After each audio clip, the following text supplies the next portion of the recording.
আসসালামু আলাইকুম ওয়া রাহমাতুল্লাহি ওয়া বারাকাতুহু। সম্মানিত মুসলিম ভাইয়েরা, জিলহজ মাসের পহেলা তারিখ থেকে শুরু করে 10 তারিখ পর্যন্ত এবং আবার 9 তারিখ বা 10 তারিখ থেকে শুরু করে 13 তারিখ পর্যন্ত এইভাবে এই নির্দিষ্ট দিনগুলোকে একজন মুসলিমের একটি গুরুত্বপূর্ণ কাজ হলো তাকবীরে তাশরিক পাঠ করা। সম্মানিত মুসলিম ভাইয়েরা, এ বিষয়ে আল্লাহ রাসূল সাল্লাল্লাহু আলাইহি ওয়াসাল্লাম এর থেকে সরাসরি কোনো আমল সহিহ হাদিস থেকে পাওয়া না গেলেও সাহাবায়ে কেরাম থেকে কিছু গুরুত্বপূর্ণ আমল পাওয়া গিয়েছে, যেগুলো আমাদেরও ফলো করা উচিত। সেটি হলো এই তাকবীরে তাশরিক পাঠ করা। এ বিষয়ে সহিহুল বুখারীতে একটি তালিক হাদিস রয়েছে, 969 নম্বর হাদিস।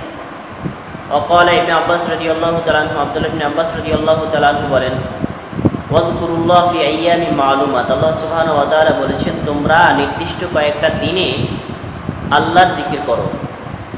এখানে এই নির্দিষ্ট কয়েকটা দিন বলতে কি বোঝায়? আব্দুল্লাহ ইবনে আব্বাস বলেন, আইয়ামিল আশর, জিলহজ মাসের 10টা দিন বোঝায়। আবার আল্লাহ তাআলা বলেছেন, ওয়াল আইয়ামিল মাদুদাত, নির্দিষ্ট কয়েকটা দিনে।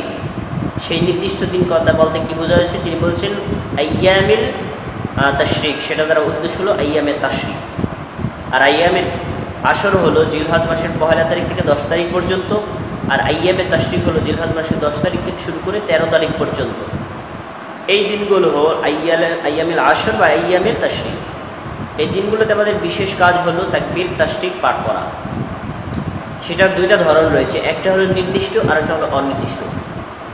জিলহজ মাসের পহেলা তারিখ থেকে শুরু করে 13 তারিখ পর্যন্ত যে কোনো সময় আপনি হাঁটতে, চলতে, বাজারে, মসজিদে, অন্য যে কোনো জায়গায়, কর্মক্ষেত্রে, কৃষিক্ষেত্রে, অফিসে, আদালতে, যেখানেই থাকেন এই তাকবীরটা উচ্চস্বরে বেশি বেশি পড়বেন। এটা একটা সুন্নাত আমল।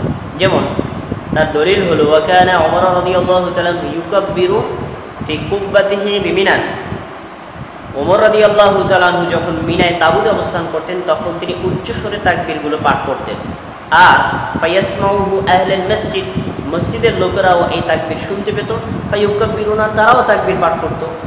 এরপরে আবার ওয়া ইউকাব্বিরুনা আহলুল আসওয়াকি, বাজারের লোকেরাও তাদের এই তাকবীর শুনে তারাও তাকবীর পাঠ করত।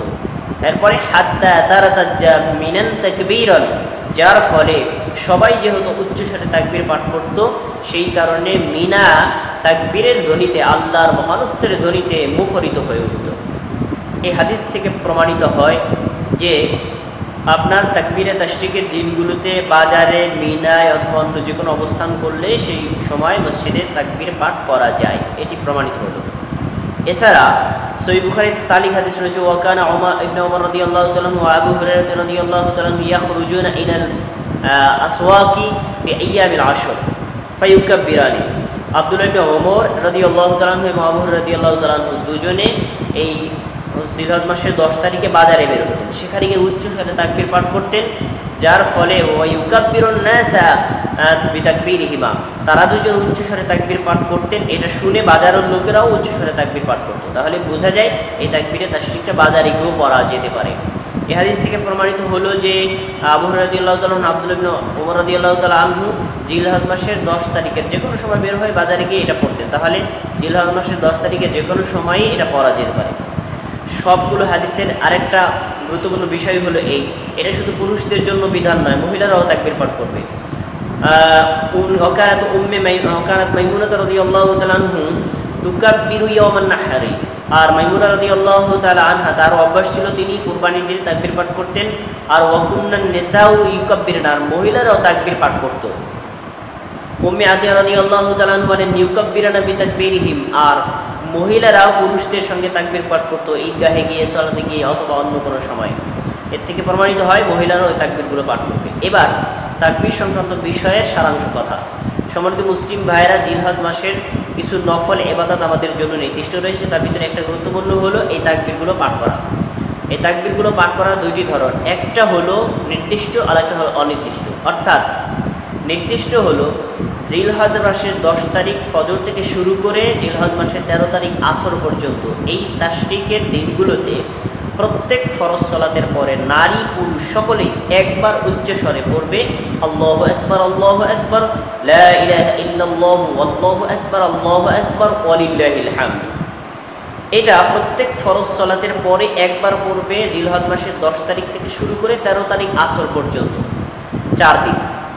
আর জিলহজ মাসের পহেলা তারিখ থেকে শুরু করে 13 তারিখ পর্যন্ত সে মসজিদে, বাজারে অথবা মার্কেটে চলতে ফিরতে অথবা যে কোনো কর্মক্ষেত্রে, অফিসে, আদালতে, কৃষিক্ষেত্রে যেখানেই থাকুক না কেন কোনো নির্দিষ্ট নাই, যতবার ইচ্ছা ততবার এই তাকবীরটা উচ্চ স্বরে পড়বেন। নারী পুরুষ সকলে পড়তে পারবেন।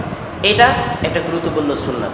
সম্মানিত মুসলিম ভাইয়েরা, জিলহজ মাসের 10 তারিখের এই তাকবীর পড়া সম্পর্কে আমরা যে কথাগুলো জেনে নিয়ে এগুলো একটু ধরে রাখার চেষ্টা করব। বিশেষ করে এই তাকবীরগুলো পাঠ করবেন অর্থের দিকে ফলো করে। অর্থটা লক্ষ্য করুন তাকবীরটার।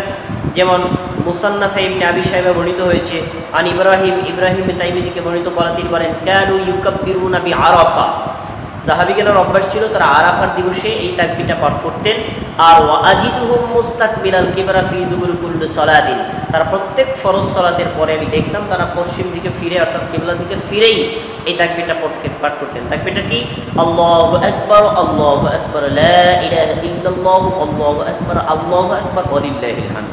যার অর্থ হলো আল্লাহু আকবার, আল্লাহ মহান, আল্লাহু আকবার, আল্লাহ মহান, লা ইলাহা ইল্লাল্লাহ, আল্লাহু আকবার, আল্লাহ ব্যতীত সত্যিকার কোনো মাবুদ নেই আর আল্লাহই হচ্ছেন মহান, আল্লাহু আকবার, ওয়ালিল্লাহিল হামদ, আল্লাহ হলেন সবচাইতে বড়, সমস্ত প্রশংসা সেই আল্লাহর জন্যই। এই তাকবীরটা অর্থ দিকে ফলো করে আমরা প্রত্যেক ফরজ সালাতের পরে এরপরে অন্য যে কোনো সময় সুবিধা অন্য যত ইচ্ছা তত করতে পারবো। আল্লাহ সুবহানাহু ওয়া তাআলা এই নফল ইবাদতটা জিলহজ মাসের এই দিনগুলোতে পড়ার এবং করার মতো তৌফিক আমাদেরকে দান করুন। আমিন। আসসালামু আলাইকুম ওয়া রাহমাতুল্লাহি ওয়া বারাকাতুহু।